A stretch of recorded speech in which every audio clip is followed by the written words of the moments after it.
Hello friends, ఈరోజు మీకు నేను easy and tasty prawns fry ఎలా చేయాలో చేసి చూపిస్తున్నాను.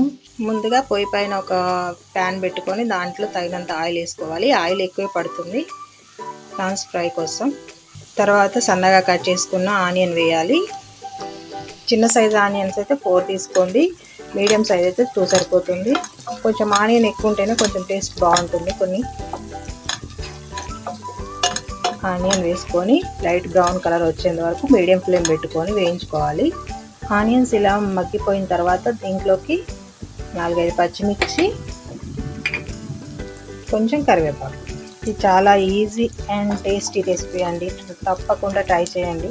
పచ్చిమిర్చి, కరివేపాకు, ఆనియన్స్ బాగా ఫ్రై అయిన తర్వాత డైరెక్ట్ ఇందులో మనం ప్రాన్స్ వేసేయడమే. అల్లం వెల్లుల్లి పేస్ట్, పసుపు వేయాల్సిన అవసరం లేదు, ఎందుకంటే ఆల్రెడీ మనం ప్రాన్స్లో కలిపి పెట్టేసాం కాబట్టి ఇందులో మళ్ళీ వేయాల్సిన అవసరం లేదు. డైరెక్ట్ మనం ప్రాన్స్ వేసేసుకోవచ్చు. ఒక 2 మినిట్స్ అయ్యాక మూత తీసి ఒకసారి ప్రాన్స్ని నీట్గా మిక్స్ చేసుకోవాలి.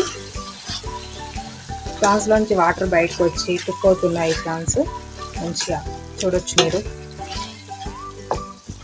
చాలా ఈజీ ఫ్రెండ్స్, ఈజీగా చేసుకోవచ్చు. ఎవరైనా వంట రాని వాళ్ళు కూడా చూస్ చేసేసుకోవచ్చు. చాలా టేస్టీగా ఉంటుంది. మా ఇంట్లో వాళ్ళందరికీ ఇష్టం ప్రాన్స్ ఫ్రై. మీరు కూడా ఒకసారి తప్పకుండా ట్రై చేయండి. ఒక 2 మినిట్స్ తర్వాత మళ్ళీ ఓపెన్ చేసి చూస్తున్నాను మన ప్రాన్స్ ఫ్రై ఎలా అవుతుందో. ఇది చూడండి, మీరు చూడొచ్చు ప్రాన్స్లో నుంచి వాటర్ బయటకు వచ్చాయి, కుక్ అవుతుంది. ఇప్పుడు ఒకసారి మిక్స్ చేసుకొని కలబెట్టుకుందాం. ఇలా బాగా మిక్స్ చేసుకున్న తర్వాత దీనిపైన మూత పెట్టేసి ఒక 5 మినిట్స్ తర్వాత మళ్ళీ తీసి చూద్దాం. ఇలా వేసేసిన తర్వాత అన్నీ కలిసేలాగా ఒకసారి బాగా మిక్స్ చేసుకోవాలి.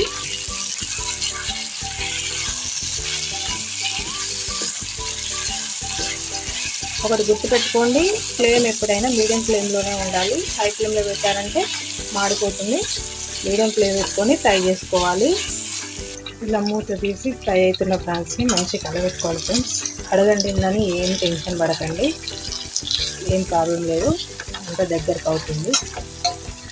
కావాలంటే దీన్ని కూడా ఇలా చేసుకోవచ్చు మనం. అడుగంటినాన్ని కూడా ఇలా కలుపుతో కలిపితే పైకి వచ్చేస్తుంది. చూడండి ఫ్రెండ్స్, ఆల్మోస్ట్ ప్రాన్స్ ఫ్రై మొత్తం అయిపోయింది. ఆయిల్ పైకి వచ్చింది, మంచిగా ప్రాన్స్ ఫ్రై అయింది. ఇప్పుడు ఇందులో కొత్తిమీర వేసుకొని ఒకసారి కలబెట్టుకొని స్టవ్ ఆఫ్ చేసుకోవడమే. కొత్తిమీర వేసుకున్నాం. కొత్తిమీర వేసుకొని మంచిగా మిక్స్ చేసుకోవాలి.